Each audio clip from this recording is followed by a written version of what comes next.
Okay, today I want to talk to you about restraint with color. And I'm learning this.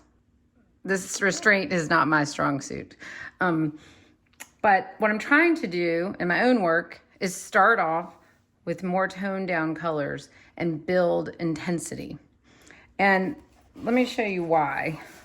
If you look at some of your, favorite artists from, the old masters to Basquiat or whoever you admire as a painter, very rarely do they have pure hues like I have laid out here. Strong, high intensity colors. They might feel like they're very colorful. Like, for example, Pierre Bonnard is one of my favorites. He always, to me, feels like he's a very colorful painter. But in actuality, these are all very toned down. Really, right in there, that little spot of orange is what really pops because it's next to these more toned down, more neutral colors. Look what happens when I cover up that hot spot of orange. Isn't that amazing? And like, here's, even though this might to the eye read as a bright orange painting, this is bright orange. It's really it's been neutralized quite a bit and toned down. So sometimes I think people get frustrated when they're painting and their painting is overly intense and bright. Like if you used, here's another example. How gorgeous. And it looks like it's a lot of color, but it has a lot of neutrals. It has a lot of toned down, softer colors, which allow the brighter colors to pop. Let's see, here's another example from New American Paintings. I love this publication. Let's see. This painting by Catherine Sandoz. See how that bright blue just pops because it's next to that soft gray blue and it's next to these softer, more neutral. So I'm just saying to be more conscious of really taking advantage of and enjoying and employing the neutral part of your palette. You know what I mean? Have fun, like try to make, okay, let's start. So I'm saying try to make a very, let's make like a very soft, very muted pink. So I'm gonna use some of this magenta and yellow. I like to mix a little bit of all three of my primaries to keep it from being too bright. But even though, so I think our brains think we like only bright colors, but these soft, luminous neutrals are what kind of set up it's like a beautiful old woven rug that has all these tans and then pops of color. You need the neutrals to balance out the intensity of the colors. So like this color on my palette, it might look a little boring, but look how beautifully it pops against this other neutral. This background color is, where is it? Oh, here it is. It's Manor House Gray from Farrow and Ball. They make some of the best, most beautiful neutrals. And if you use, my three favorite colors, I just almost laid my brush down. Anybody catch that? I'm not allowed to do that because they will dry so fast. If you use these golden acrylic, the three primaries that I always talk about, phthalo blue, green shade, quinacridone magenta, and benzimidazoline yellow medium. If you mix colors with these, they will always let light through because they're each very transparent. See how they did a sample over black to show you how, it's hard to see on this one, but it's actually pretty transparent too. So they let a lot of the light through. And that's a good way to start mixing your neutrals. So I've got this nice, I don't know, fleshy pink. But just play with your neutrals. Like, now I'm gonna see if I can make it a little oranger. So I'm gonna add some yellow. And I feel like if you just use all three of these colors in different proportions, if you use at least a teeny bit of all three, And every color you make, it's not going to be too intense. Well, it turned kind of green instead of orange. But what I'm saying is look at the difference when you get it on your paper or your canvas. And I think these subtle differences are what make a painting really dance and make your eye travel around it.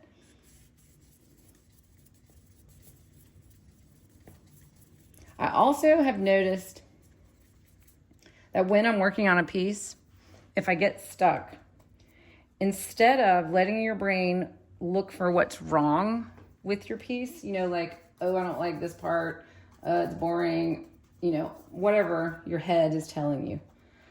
And this is gonna sound hokey, but it really works.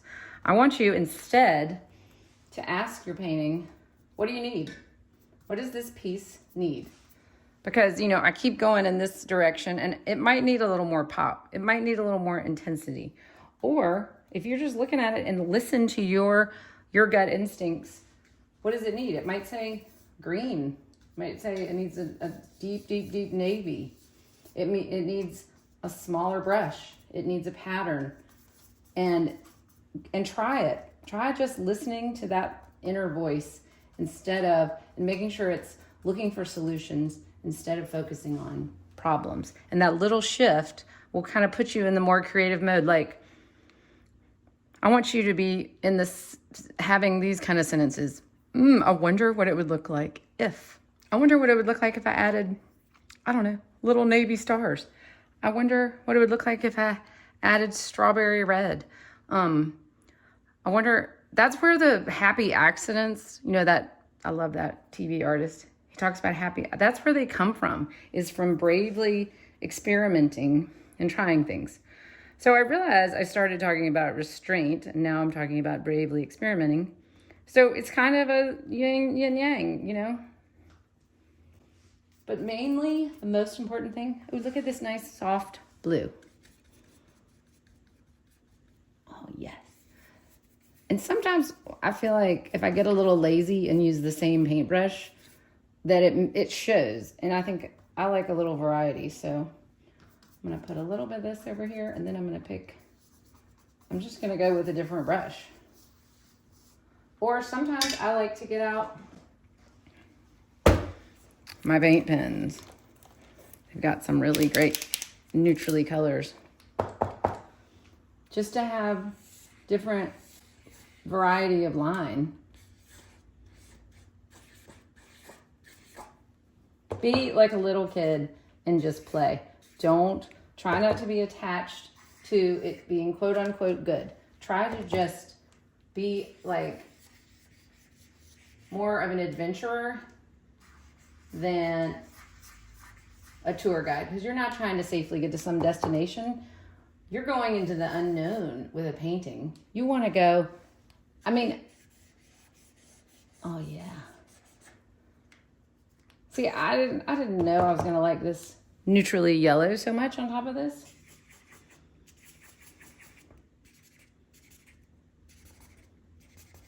Paint your feelings, you know,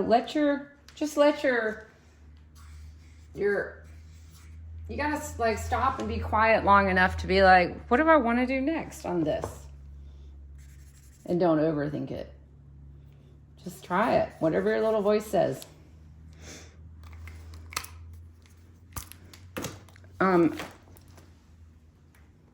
Please subscribe if you're enjoying this.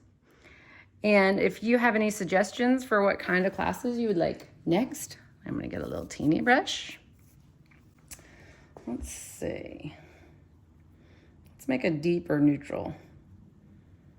Can y'all see I know there's a lot of sunlight coming in over my shoulder.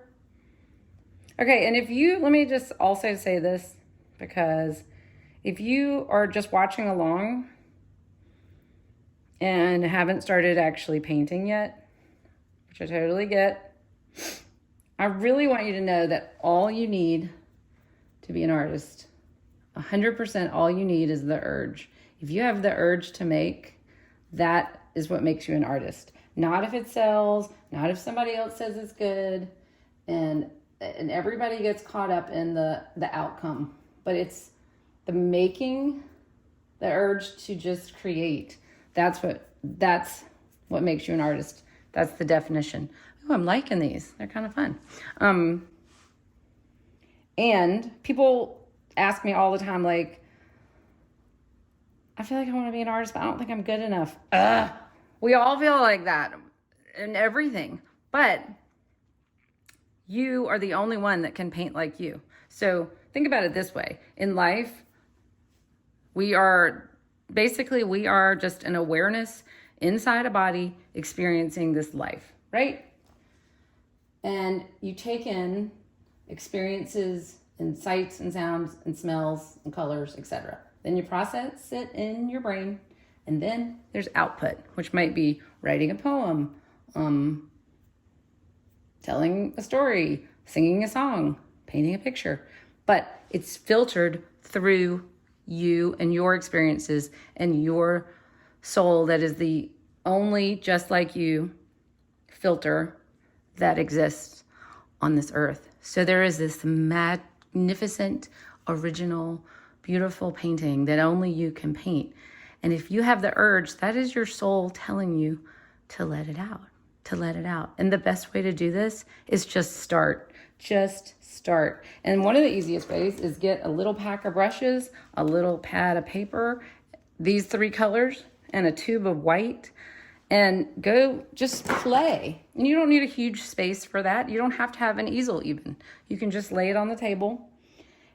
But if you're somebody who hasn't painted yet, and this is idea of just getting a white piece of paper and making a little abstract painting, sort of lighting you up, I want you to go to your art supply store today, and I want you to post a message in the comments and let me know how much fun you had, because truly, it's better than therapy.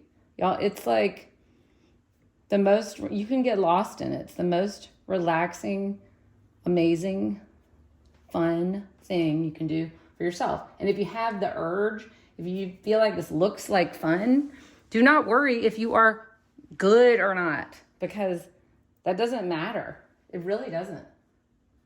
There are a lot of self-taught, just brand new artists out there. And imagine if they didn't do it. You know what I mean? What if they didn't? What if they were like, I'm scared it's not good?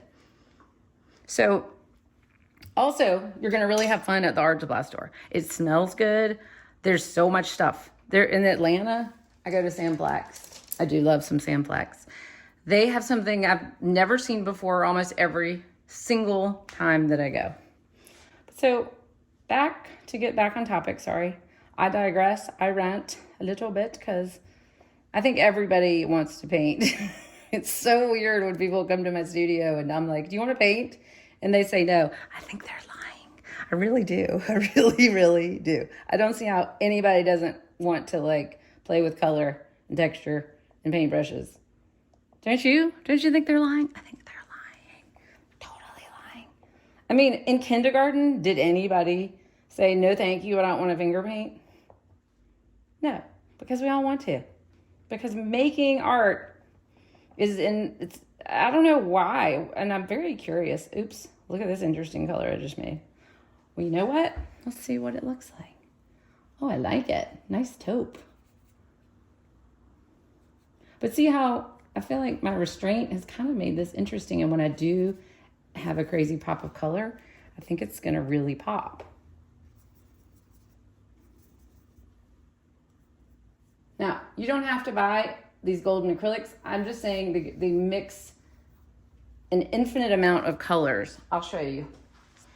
Here's just a sampling using these 3 colors, which will be listed, using just these 3 colors and titanium white. I mixed all of these colors, and I could mix infinitely more. So it saves a lot of money because, see, these 3 colors in white. I could keep going all day and just mix and mix and mix and mix. And that saves you a lot of money and a lot of storage space. And I don't know, it's perfect for somebody who's just starting out.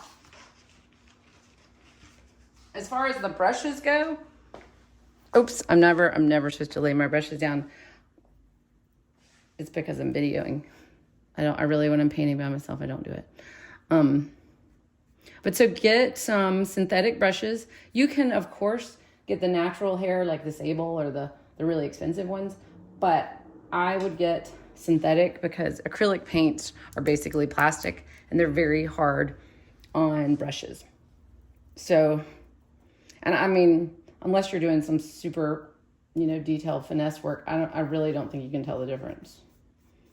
But it's personal preference. I like long brushes because I like to get my whole arm involved. But when I'm sitting down and painting, if you're going to be sitting at a table, then the short ones work fine. And just get an assortment. Get a little teeny one. You don't need a huge one. I mean, so this is Bristol paper. It's smooth surface, just because I like it smooth.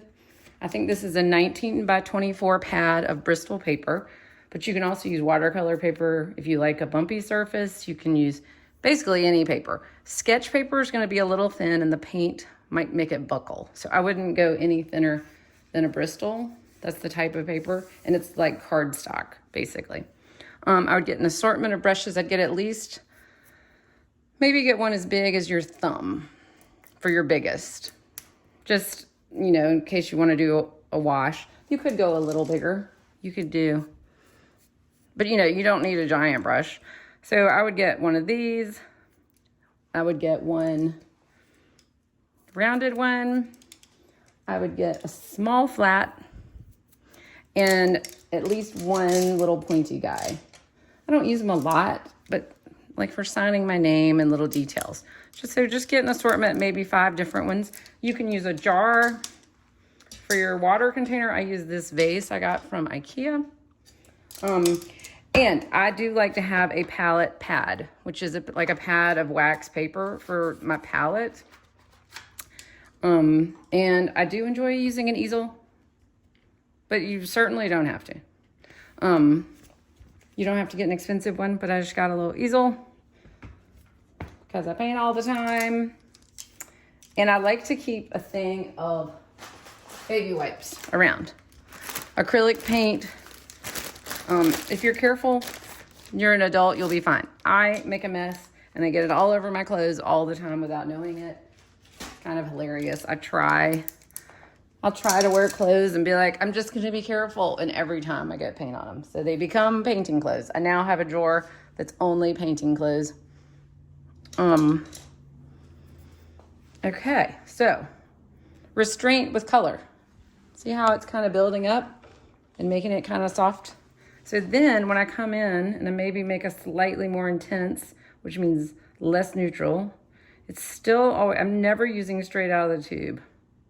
But when I do use a brighter color, it's really gonna pop. Look at that teal. Isn't that fun? Isn't painting fun? And I love how these colors are so great because they can even mix and they still don't make mud. I don't know if y'all know what I'm talking about, but sometimes colors get really flat and they don't let the light through. They don't have that kind of luminous quality like I feel like these golden acrylic paints do. You know what? Next time I'm at the store, I'm going to try to get some paint that is not transparent and see if I can actually make mud just to show you the difference, because I feel like it's so frustrating if you mix and you make muddy colors. And that's what I love the very most about golden acrylics. This company was started by artists and I think they're fabulous. So let me know in the comments if you have any questions or any requests. And please subscribe. I think I've already said that, but we want to offer free art classes for everybody. And soon. So go get your materials and get your, let's see, where is it? If you want for Christmas presents, I think next week I'm gonna do a class where we make little paintings for gifts. So you can get like little frames and then give somebody a little piece of art. Or if you have kids in the house, you can help them. They did this for my mom, and just paint little postcard. This is one that my son did. Isn't that cute? But today is, I believe it's November 1st. Power off. Oh, it's November 1st. I think it means it's time to wrap it up. And I'm going to do this fun class where we make little gifty pieces. So thank you for watching and have a fabulous day.